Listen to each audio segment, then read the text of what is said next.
Segundo livro de Reis, capítulo 14, verso 23. No 15º ano de Amazias, filho de Joás, rei de Judá, começou a reinar em Samaria Jeroboão, filho de Jeoás, rei de Israel, e reinou 41 anos.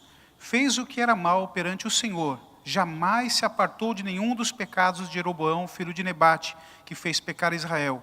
Restabeleceu ele os limites de Israel, desde a entrada de Ramate até o mar da planície, segundo a palavra do Senhor, Deus de Israel, a qual falara por intermédio de seu servo Jonas, filho de Amitai, o profeta, o qual era de Gat-Hefer.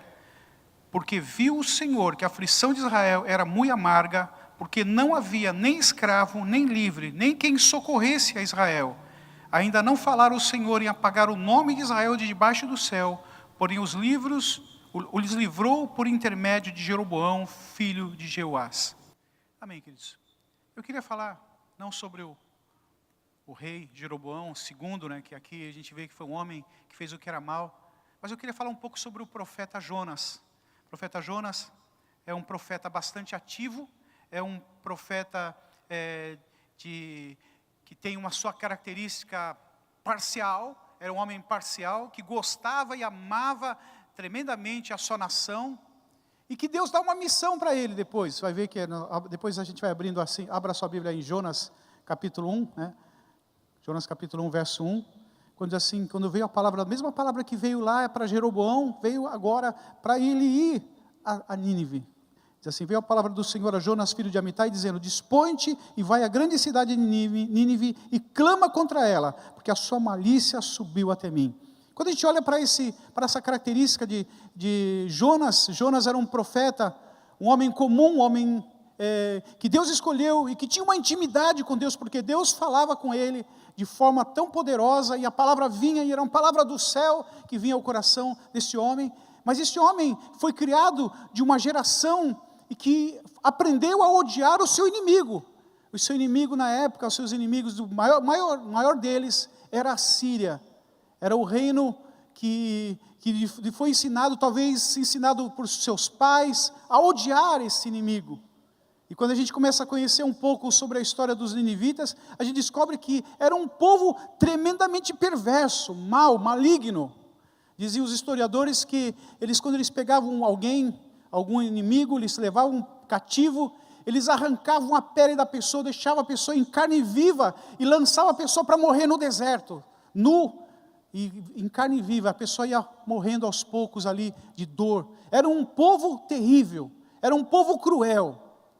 Mas quando nós olhamos isso, nós olhamos, falamos sobre Jonas, nós vemos que havia dentro do coração dele esse tipo de ideologia resistente. E quando a gente vê o tempo que vivia Jonas, era um tempo dificílimo. O tempo desse rei Jeroboão II, era um homem mau, um homem perverso. A pobreza estava instaurada em Israel. Talvez se Jonas tivesse pensado assim, mas por que eu não nasci em Judá? Judá era outro reino. Era o reino do norte e o reino do sul. As coisas davam mais certo lá. Agora aqui em Jerusalém, onde ele foi escolhido para ser profeta, as coisas eram muito mais difíceis. Os reis, eles assumiam o seu reinado através de golpes de estado, através de morte, através de tentativas de golpes. E aí ele pensou assim, mas estou aqui, mas eu amo essa nação. E acredito que ele tenha sido impregnado na sua cultura, no seu ensinamento, um ódio com respeito aos assírios. E a gente fica pensando, irmão, sobre isso, sobre essas ideologias que entram em nós. E nós tivemos estamos tendo um ano de política, não é verdade? Em que surgiram-se algumas ideologias no meio do povo. Alguns que eram extremamente esquerda, alguns extremamente direita, alguns ficavam no meio do caminho, e alguns que no meio disso, deixaram até de vir à igreja, por causa de posturas políticas e éticas que foram colocadas no seu coração. Hoje nós estamos vendo isso claramente, alguns que querem que aqueles que estavam no poder explodissem, morressem.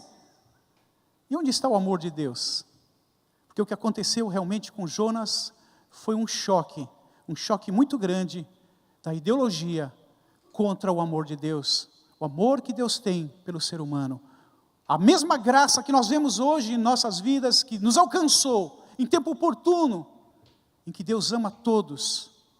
Deus ama você, Deus ama a mim, Deus ama aquele que é o terrorista. Eu penso sobre isso, eu penso de uma vez conversando com um pastor, e que ele ama muito o povo de Israel. E aí quando a gente começou a falar sobre os povos árabes, a evangelização, em ganhar essas vidas, e orar por eles, clamar pela vida deles, ele ficou revoltado, porque o povo de Israel tem esses inimigos, claramente, que fazem terrorismo. Ou como dizer para você, vamos amar os palestinos, vamos orar pelos palestinos, e falar para essa pessoa que recebeu esse tipo de ideologia, que tem os palestinos como severos inimigos, não podia conceber. Eu quero que esses camaradas se explodam. Porque esse era o pensamento de Jonas, com respeito a Nínive. E aí o texto fala, irmãos, veio a palavra do Senhor a Jonas, filho de Amitai, dizendo, dispõe-te, vai à grande cidade de Nínive, e clama contra ela, porque a sua malícia subiu até mim. E aí, de repente, essa palavra que vem ao coração de Jonas, que Deus fala diretamente com ele, entra no seu coração e ele resolve tomar uma decisão contrária. Jonas se dispôs, verso 3, mas para fugir da presença do Senhor para Tarsis. Eu queria parar um pouco para você pensar aqui. É possível a gente fugir de Deus? É uma coisa possível isso? A gente entrar em conflito com aquilo que Deus quer para nossas vidas? E eu comecei a lembrar, quando estava preparando essa palavra, de alguns momentos da minha vida que eu tentei fazer outras coisas, e as coisas não davam certo. E na realidade, quando você foge da presença de Deus, você leva maldição sobre si, e sobre todos aqueles que estão à sua volta, porque isso que aconteceu com Jonas, quando ele estava no navio. E eu lembro, irmãos, quando era solteiro, a gente resolveu fazer um curso de instrumentação para a área industrial, e fui eu e o pastor Nilton lá fazer esse curso, né? Uma escola ali em Santos, acho que não sei, lembro se era a rua Luiz de Camões ou era Luiz Gama, não me recordo o certo nome da rua, mas essa escola é uma escola boa, nós ficamos felizes de estar ali, irmãos, estávamos contentes com aquela escola, e aí todo intervalo a gente jogava um ping-pong com o pessoal, estava tudo dando certo, né? E aí aquela escola entrou em falência. Aí, irmãos, aquilo chocou a gente. Mas a gente faz assim, como o Jonas, que arrumou um navio para Tarsis, tinha dinheiro, tinha tudo, está tudo dando certo. O que aconteceu? Nós recebemos uma informação de que iríamos ser transferidos para a escola Treinasse, em Santos. A escola lá na Conselheiro Neves. O melhor laboratório que tinha, melhor do que a escola que a gente estava. Nós começamos a ficar felizes. Puxa, está dando certo o negócio. Fomos lá, vamos para essa escola. E aquela escola que tinha falido lá, ficou lá, e falou assim, mas agora fomos lá. E aí, como nós tínhamos o colegial naquela época, não precisamos fazer um monte de matérias, porque aquela era um segundo grau com a matéria específica de instrumentação. E aí a gente estava tudo feliz, apostilas, tudo melhor, laboratório. Aí chegou a delegacia de ensino lá, acusando que as transferências nossas foram ilegais. E a gente foi correr atrás dos nossos direitos. O que é que nós vamos fazer agora? Se vocês quiserem, vocês vão ter que começar tudo do zero. A gente já estava mais da metade do curso já para terminar. E aí, irmãos, o que a gente sente? Sente Jonas, eu sou um Jonas aqui no navio. Senhor, não permita que feche essa escola. Depois, irmãos, eu vi o testemunho do pastor Luiz, que os irmãos sabem que é pastor da nossa igreja lá em Santa Catarina. Ele era daqui da Baixada Santista, e ele foi morar no Sul. Quando ele foi morar no Sul, em transferência da igreja, da denominação que ele era, quando ele chegou lá não deu certo aquilo, ele entrou em conflito, ele acabou ficando sem igreja, sem sustento, sem nada. O que ele fez? Vou correr atrás de um emprego, e aí ele arrumou um emprego para trabalhar numa imobiliária. Chegou na imobiliária lá, tudo dando certo, as portas se abrindo, a imobiliária só de crente, só de gente boa lá. E aí, irmãos, o que aconteceu na imobiliária? A imobiliária travou, não vendia mais nada, parou tudo. E aí aqueles irmãos começaram a orar, vamos orar para ver que Deus nos abençoe. E aí quando eles oraram, Deus revelou para eles, você é o Jonas aqui, você está impedindo de nós andar. Mandaram o pastor Luiz embora daquele emprego. Quando a gente começa a pensar, irmãos, sobre fugir de Deus, eu não sei como é que você tem vivido a tua vida, mas Deus tem um plano em cada um de nós. Amém? Deus tem um plano na sua vida. E o plano de Deus é um plano muito claro e muito específico. Tem pessoas que têm um chamado, irmãos, que faz coisas maravilhosas, tremendas, que ninguém faz igual. Amém?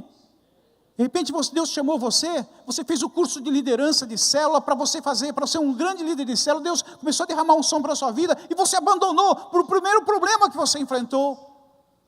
Meu irmão, comece a entrar no caminho do Senhor, comece a entrar na vontade do Senhor e se dispor. Senhor, eu me disponho, não a fugir mais, nem para outro lado, por causa do meu orgulho, por causa disso, por causa daquilo. Eu quero fazer a tua vontade, Senhor. Se renda, Senhor, eu quero fazer a tua vontade. Eu quero estar no lugar onde o Senhor escolheu para mim. Amém? E aí a gente olha aqui, seguindo para frente, no verso 4,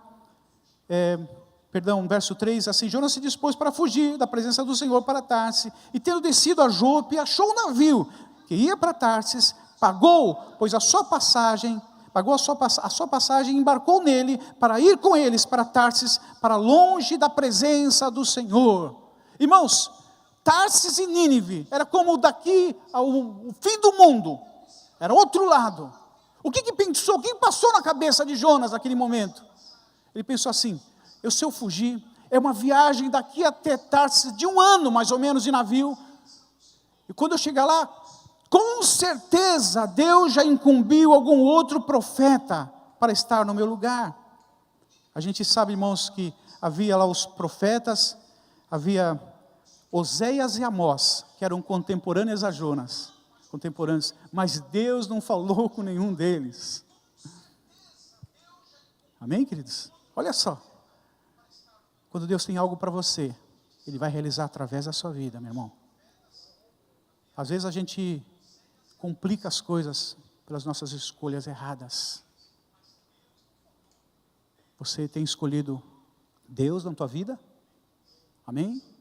Eu gosto de uma frase que minha esposa sempre fala para a gente assim, se você tiver que escolher uma coisa, e tem que ofender alguém por alguma determinada situação, que esse alguém nunca seja Deus. Porque a Bíblia fala, a horrenda coisa é cair nas mãos do Deus vivo.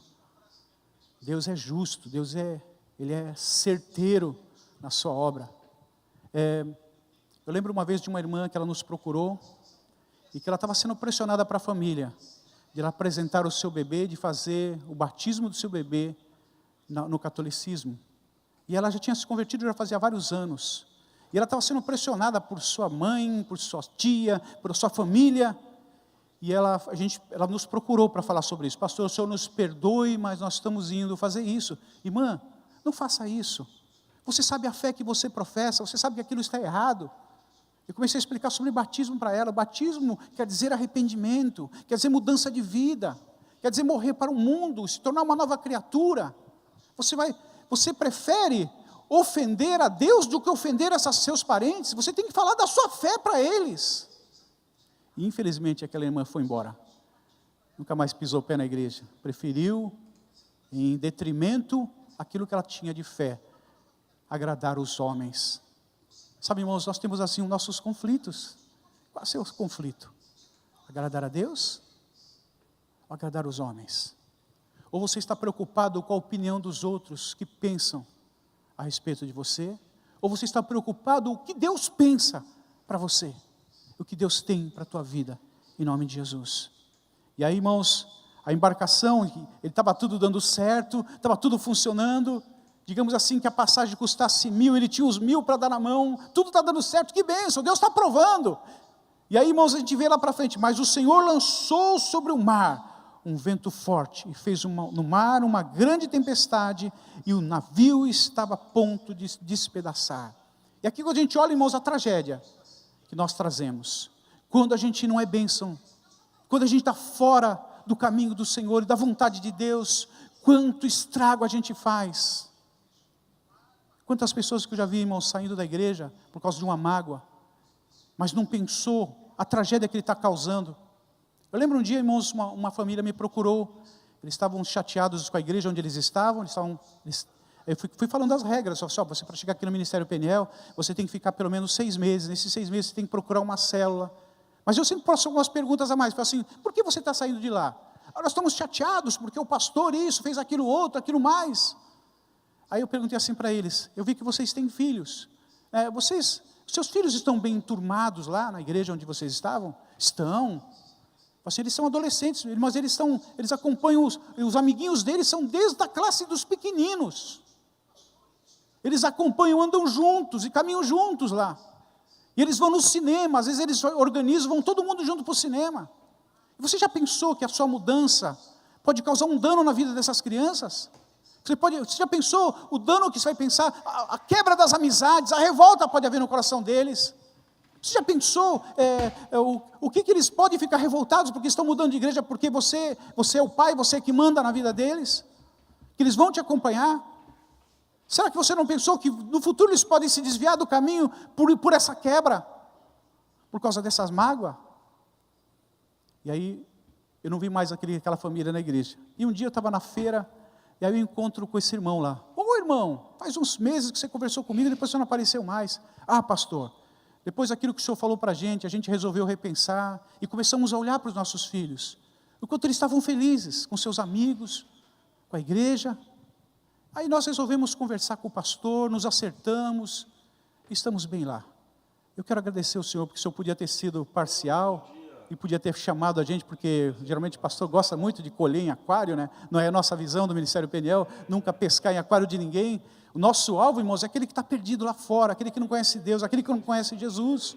Mas às vezes vem alguma pessoa de outro ministério, por alguns motivos graves. Amém. Quantos que vêm aqui, e que são restaurados, às vezes vêm de outro ministério. Mas sempre, antes, mudanças, toda mudança, ela tem os seus prós e seus contras, e você deve pesar na balança, nunca saia por motivo de mágoa. E nessa época, irmãos, que nós tivemos política, tem muita gente que ficou magoada, e muita gente machucada, muita gente falando besteira, muita gente que ouviu coisas e interpretou errado, por causa de ideologias. E a gente vê Jonas, esse exemplo, de alguém que muda, alguém que não toma uma atitude com Deus, alguém que não pergunta para Deus, não tem uma posição assim. E aí, irmãos, verso 5, então os marinheiros, cheios de medo, clamavam cada um ao seu Deus, e lançavam ao mar a carga que estava no navio, para aliviarem do peso dela. Jonas, porém, havia descido ao porão, e se deitado, e dormia profundamente. A versão Septuaginta, que é uma versão grega da palavra de Deus, ela diz que Jonas roncava profundamente. A gente imagina numa tempestade, um camarada dormir e roncar. A pessoa chegar a um sono pesado, no meio de uma tempestade balançando. A gente olha, irmãos, para esse texto, a gente vê que no meio de uma reunião de oração, todo mundo clamando, todo mundo buscando a Deus, eles olharam para aquela tempestade e sentiram que havia alguma coisa alienígena, alguma coisa fora do comum, alguma coisa fora do normal naquela tempestade. Eles sentiram assim claramente que deviam de buscar o Deus deles. Eles começaram a buscar e clamar de todas as maneiras. E aí eles vão buscando e acham alguém dormindo no porão no meio dessa tempestade. Como? Você é louco? E aí a gente olha, irmãos, para a tragédia, e a gente fala assim, não tenho nada a ver com a tragédia. Nós temos sim, nós temos como igreja, temos que ver o que está acontecendo na nossa cidade. Não é apenas culpa das autoridades, é culpa nossa, a igreja do Senhor. Enquanto nós não assumimos as culpas do nosso país, o que nós estamos vendo em nosso país, é culpa nossa, culpa da igreja. Eu sempre falo, irmãos, dos movimentos de oração. Eu lembro, irmãos, dos anos, começo dos anos 90, final dos anos 80, começo dos anos 90, começou um movimento de oração. São Vicente não tinha ainda um conselho de pastores, então a gente se reunia entre alguns pastores amigos e orávamos. Eu lembro que várias vezes eu fui com esses pastores orar ali ainda não era pastor, era um missionário na igreja, eu estava primeiro ano trabalhando integral, eu ia na primeira de São Vicente, a gente subia lá, e ali a gente chorava na presença de Deus pela nossa cidade, e nós clamávamos pela nossa cidade. E eu lembro, irmãos, que naquele tempo, era o prefeito da cidade, que tinha assumido, era do Partido dos Trabalhadores. Não foi um governo bom, foi um governo, pelo contrário, ruim, porque primeiro, porque aquele prefeito, ele teve todos os vereadores contra ele. Ele tinha oposição em todo lado. E eu me recordo naquela ocasião que ele tinha conseguido com iniciativa privada para reformar toda a orla de Tararé, e ele descobriu depois que os vereadores estavam extorquindo da iniciativa privada, dos empresários, extorquindo dinheiro para aprovar os seus projetos. E o que esses empresários fizeram? Foram embora. E aí esse prefeito denunciou publicamente. Mas uma coisa boa esse prefeito fez, eu lembro disso. Ele trouxe a primeira marcha para Jesus para a cidade de São Vicente.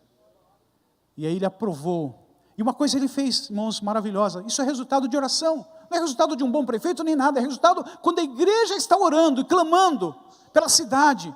Começa a acontecer isso. E quando terminou aquela marcha, terminou em frente à prefeitura, ele entregou a chave da cidade nas mãos dos pastores. Naquela época foi organizado o conselho de pastores da cidade, começou uma grande mudança, e aí quando ele saiu do poder, entrou, o prefeito que entrou, que foi o Márcio França, trouxe uma grande prosperidade para a nossa cidade. Foram anos maravilhosos, a cidade estava abandonada, esburacada, esquecida. Porque era o prefeito fulano ou ciclano? Não, porque a igreja estava orando.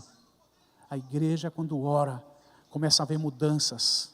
Aquilo que nós falamos, irmãos, lá em Daniel capítulo 10, quando Daniel está orando os 21 dias, clamando pela nação, porque havia um complô contra a nação judaica que estava ali, eles estavam cativos, ele começou a orar, e esses 21 dias chegou o anjo, quando chegou o anjo, falou assim, a tua oração foi ouvida desde o primeiro dia, e falou assim, mas eu não pude vir, porque o príncipe da Pérsia me resistiu, e ele traz a mensagem para Daniel, e ele fala assim, quando eu subir, continue orando, porque eu vou estar lá, o príncipe da Pérsia e o príncipe da Grécia. A oração de Daniel ocasionou uma ruptura no mundo espiritual. Estava se levantando um outro príncipe, um outro governo, estava começando por causa da oração de Daniel. E o governo grego, que estava vindo lá, que tinha o seu principado demoníaco também, trouxe mais facilidades para o retorno de Israel à sua terra. Louvado seja o nome do Senhor. A oração causa mudanças, meu irmão. A oração causa mudanças.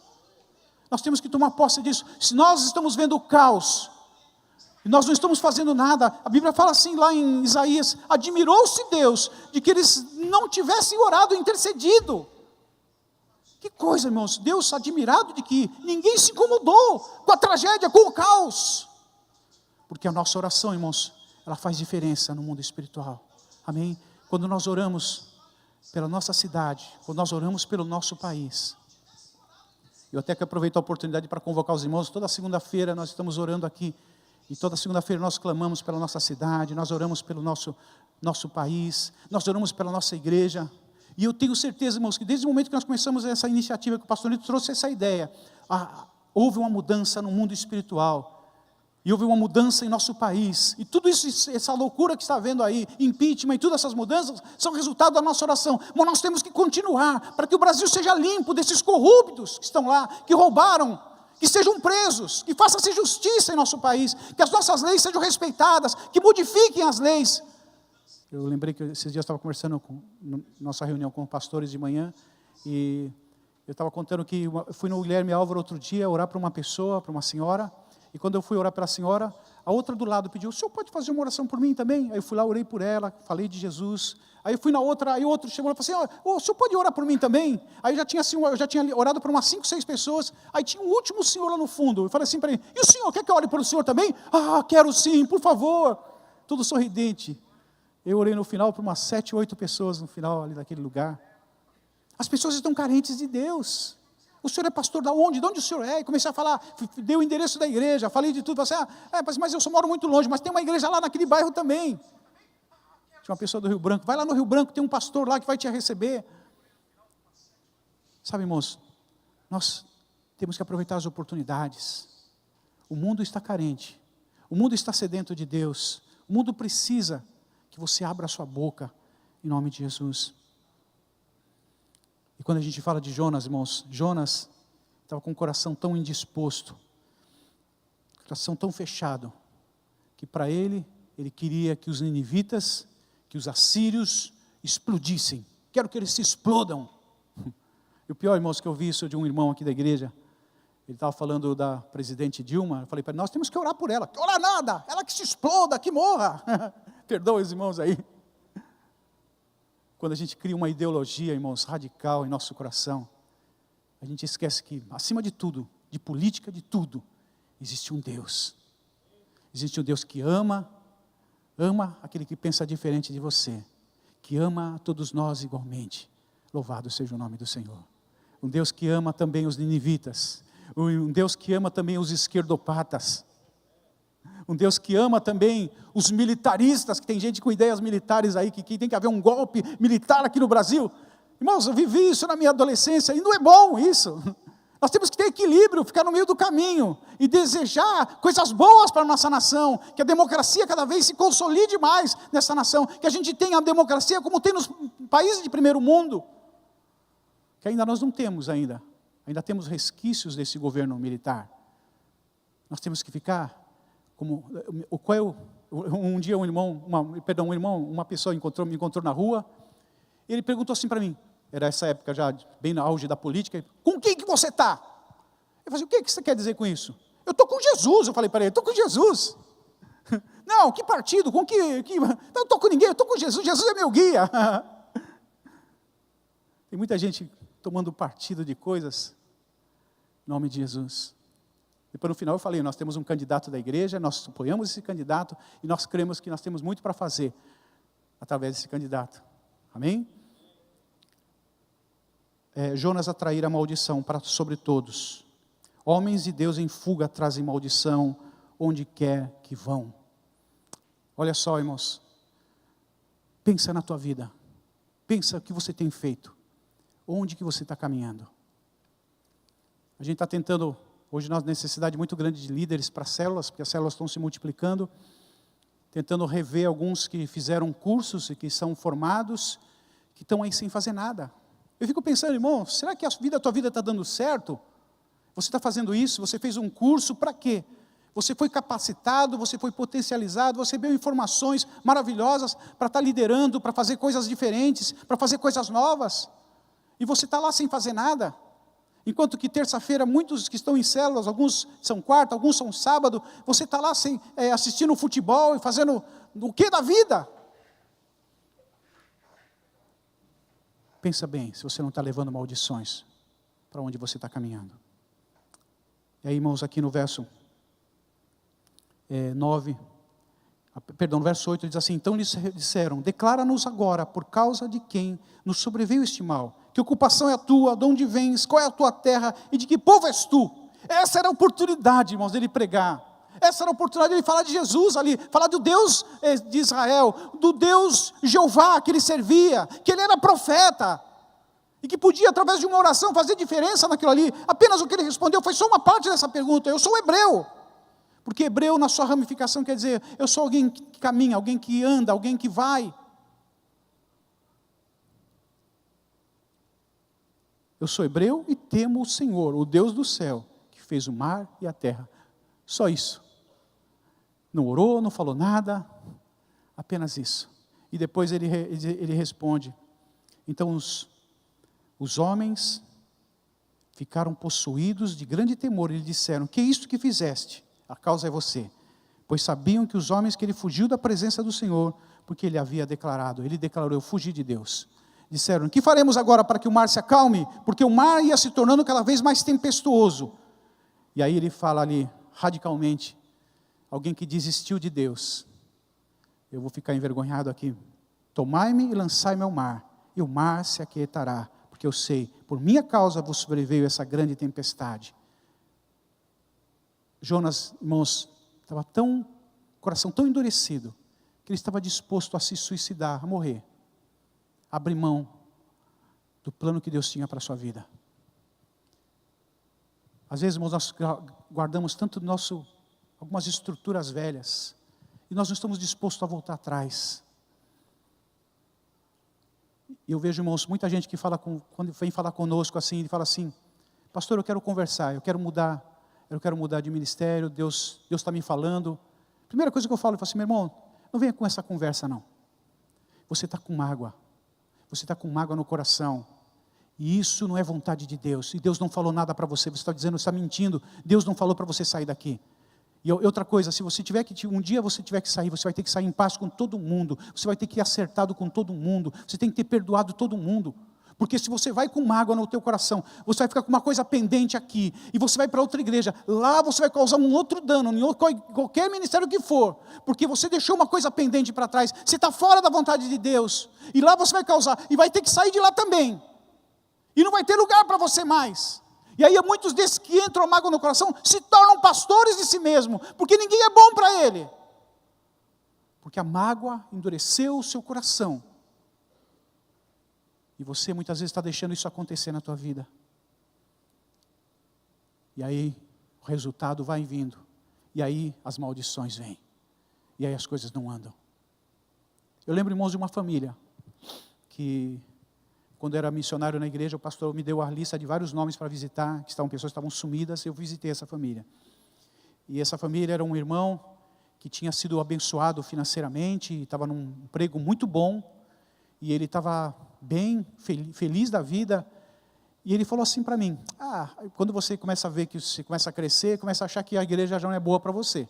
Você começa a crescer carnalmente, e começa a ver as coisas acontecerem. E aí eu fui visitá-lo, ele falou assim para mim, olha, a Bíblia fala o seguinte, esses caras só usam sempre a Bíblia. Está magoado no coração, mas ele usa a Bíblia lá. Onde tiverem 2 ou 3 reunidos em seu nome, ali estarei. Fica eu, minha mulher, meu filho, nós somos 2 ou 3. E nós oramos e buscamos a Deus, e Deus nos abençoa. Sabe, irmãos, o triste dessa história, que esse irmão foi prosperando, e lá onde ele trabalhava, ele se meteu numa falcatrua. E descobriram, e falaram que iria ser mandado embora. Aí ele apontou o dedo para todo mundo, eu vou roubar todos os clientes de vocês, né? E fez isso lá. Sabe o que aconteceu? Aqueles bambambãs de lá, telefonaram para todo mundo, as portas se fecharam, cerraram na vida desse homem.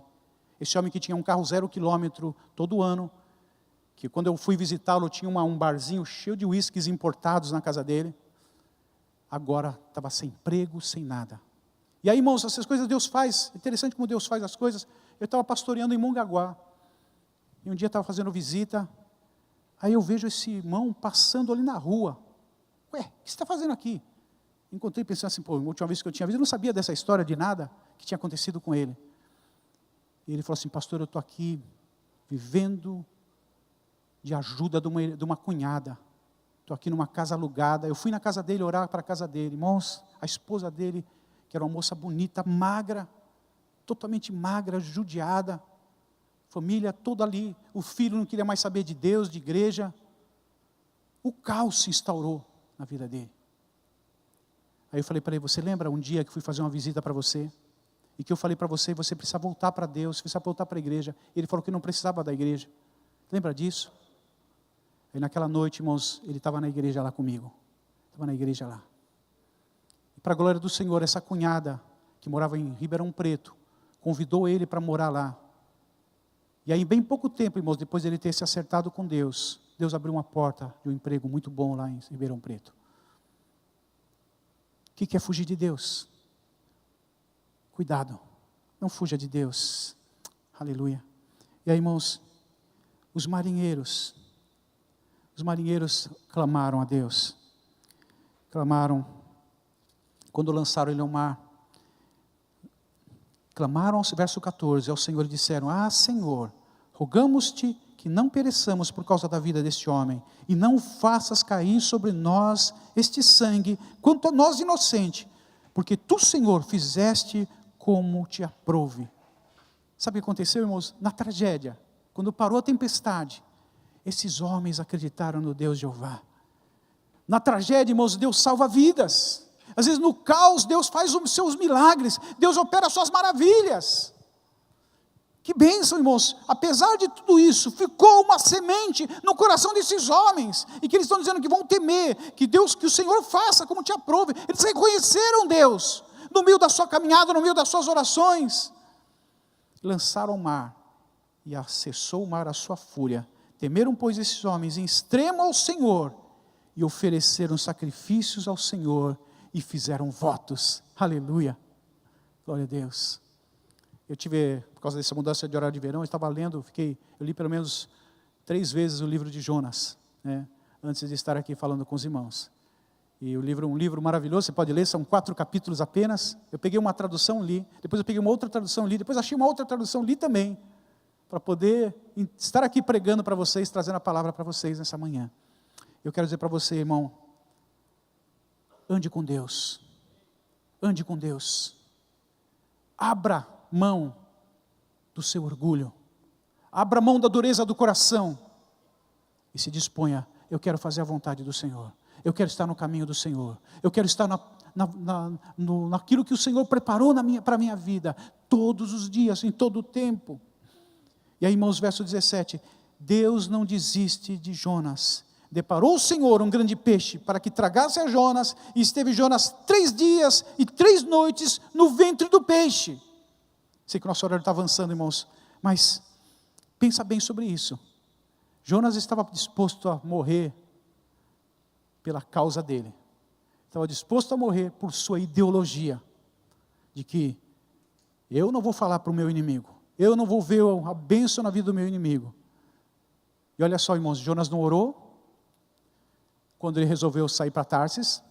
Jonas não orou quando ele entrou no navio. Jonas não orou quando teve tempestade. Jonas não orou quando todo mundo orou.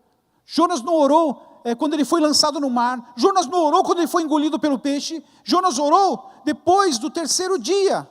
3 dias e 3 noites ele ficou entalado ali dentro. Só depois disso, estando vivo ali, aí sim ele ora.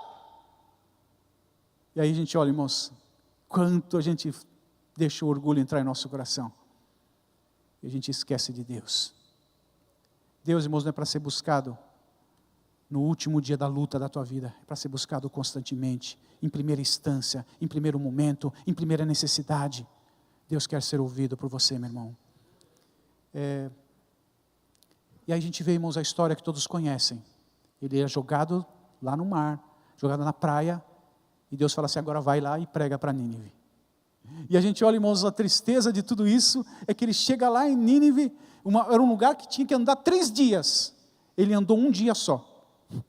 E ele só fala de juízo, vai pregando, irmãos, a mensagem de Jonas causou um impacto, foi com tanta unção espiritual, que as pessoas se converteram, e a notícia chegou no rei, o trono dele lá em Nínive, e ele chegou assim, a notícia chegou essa, e o homem falou assim, vamos todo mundo vestir de saco, vamos todo mundo jejuar, nem os animais vão comer hoje.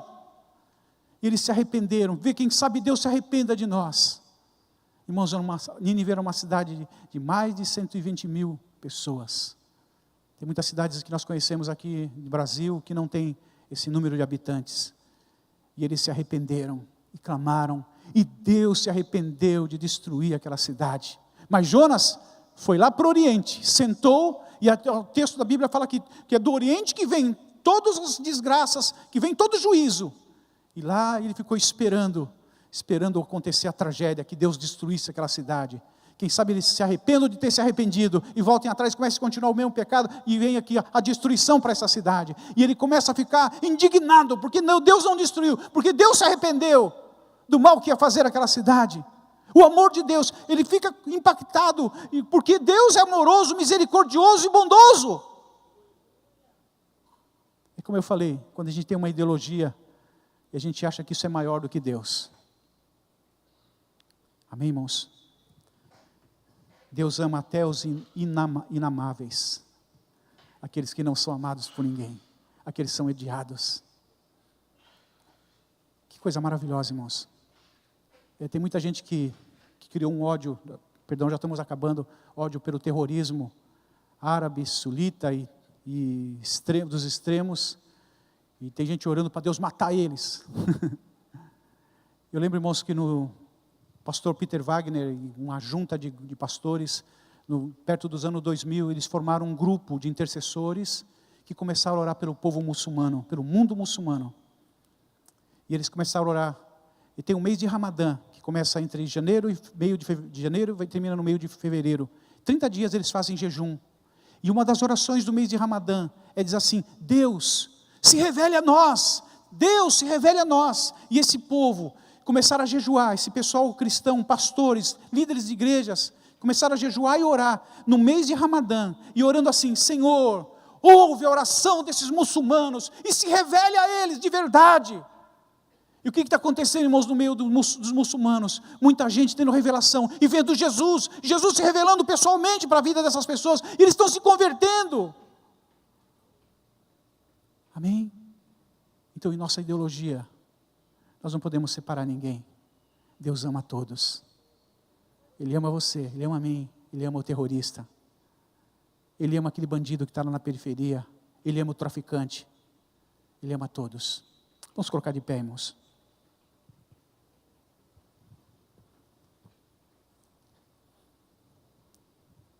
Fecha teus olhos aí, nesse lugar. Eu queria fazer um apelo a você que está aqui nessa manhã. Que talvez você se encontre longe de Deus. Talvez o teu propósito, o teu objetivo de vida perdeu-se pelo caminho. Mas Deus não perdeu, não. Deus ainda tem você no foco. Deus tem um plano para a tua vida. Deus ama você. Ele está chamando você, volta para o teu propósito que eu tenho com a tua vida. Você pode estar aqui na igreja vindo todos os cultos, mas você está longe de Deus. Você pode estar aqui carregando a Bíblia na mão, até falando de Jesus, mas você não está no propósito que Deus tem para a tua vida. E nesta manhã, eu quero desafiar você a sair do seu lugar, a vir aqui à frente. Eu quero orar pela tua vida, nós queremos orar por você, para que Deus faça algo novo na tua vida, para que Deus te coloque no trilho de novo, para que Deus te coloque no caminho, para a glória do Senhor. Vamos fechar nossos olhos, quando nós vamos cantar um cântico ao Senhor. Eu quero desafiar você, ser corajoso a sair do seu lugar. Alguma coisa não está dando certo, alguma coisa não anda bem. Se você saiu de onde você estava, se você tem feito coisas que Deus não tem aprovado, saia do seu lugar, em nome de Jesus.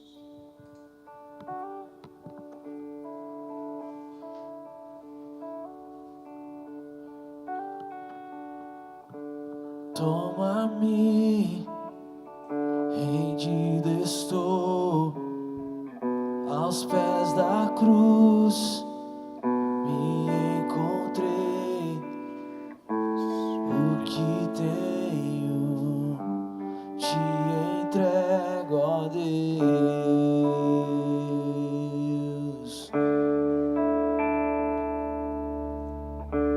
Vem limpar as minhas mãos, purificar meu coração, que eu ande em tudo que tu tens pra mim. Oh, eis-me aqui, rendido estou. Queria convidar os líderes, os pastores, pudessem ajudar aqui em oração. Eu sou teu e tu és meu,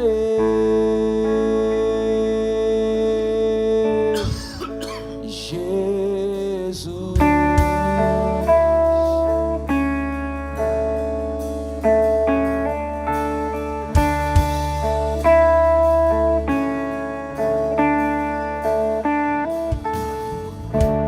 Meus momentos e os dias meus, eu respirar e o meu viver, que sejam todos pra ti, ó Deus. Oh, eis-me aqui, rendido estou.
Aleluia.